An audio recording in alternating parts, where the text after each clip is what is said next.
Mike Dickson is starting his second year at the helm of the Rowan Profs baseball squad. Last season, Rowan went 25-14 and was bounced from the NCAA Championship Tournament after 2 games. Dickson talks about how he knows his players better this year after being a first-year coach and how that will translate into wins. I think you learn and you get to know who the players are on your team so you can put them in positions to be successful. You find out what things they do well, what things maybe they struggle in, and then you got to develop them to be able to put them in positions to be successful. Accomplish the mission is the Profs' motto heading into the 2016 season. Dickson talks about the disappointment of 2015 and how it should get this year's squad fired up to prove that last year was a fluke. I was disappointed in being 25-14 last year. I know that some of the seniors coming back were disappointed in not being able to perform well in the conference tournament and not get into a regional. So, with our group this year, the older guys obviously were accomplishing the mission, and the younger guys and the guys that transferred in, they got to get us to where we want to be. The senior class is loaded with talent with the likes of Greg Myers, Stephen Todd, and Johnny Dunn. Stephen Todd was an NJAC honorable mention last year and is a solid first baseman for the Profs, and Dickson believes he will build on his .283 average from last season. Myers, who is a member of the NJAC second team, has decent power at the plate.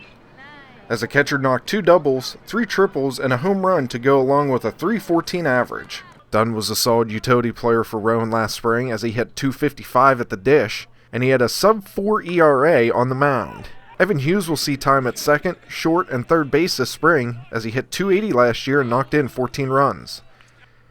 Eric Oliver has good pop from the dish as he hit .337 with 13 RBI and 28 runs scored. Closer Corey Feigenbaum pitched in 11 games last year and collected 4 saves to go along with a stellar 0.75 ERA.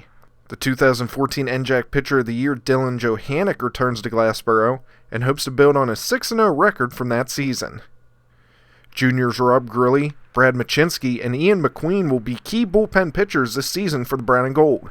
Last season, Grilly made 8 appearances and went 2-1 with a 3.00 ERA. Ian McQueen is a transfer from RCGC where he was 3-2 and averaged nearly a strikeout per inning. Machinsky will return to the bullpen after missing the latter part of last season. He was 3-1 and struck out 17 batters in 21 innings of work. Losing Brad last year towards the end of the year hurt our team in that sense when we started going downhill. So excited to have Brad back and healthy again and looking in that closer role. The incoming class is loaded with 14 players. Transfer Joe Craig will most likely be the Profs' starting shortstop as he brings solid defense and aggressive hitting. Transfer Nick Gallo will roam center field and will be in the middle of the Profs' lineup card. And pitchers Eric Sugars and RJ Finelli could play major roles if the Profs look to return to the NCAA Tournament this spring. Just like last year, the Profs will have some major competition to kick off the 2016 campaign, including going up against the 2 teams who played for a national championship in Wisconsin lacrosse and SUNY Cortland. We want to play the best teams throughout the country that we can. I'm more worried about how my team is playing and what we're doing against those teams than I necessarily am against my record. You can have the greatest record in the world, but if you haven't played anybody, you really don't know who your team is. Rowan has been selected to finish 3rd in the powerhouse NJAC. And Dickson talks about the reasons why the conference is the best in the nation.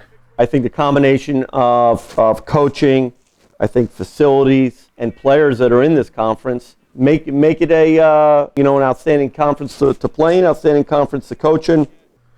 The season gets underway February 27th as the Profs travel to Ashland, Virginia to take on Randolph-Macon College. The doubleheader is slated to start at noon.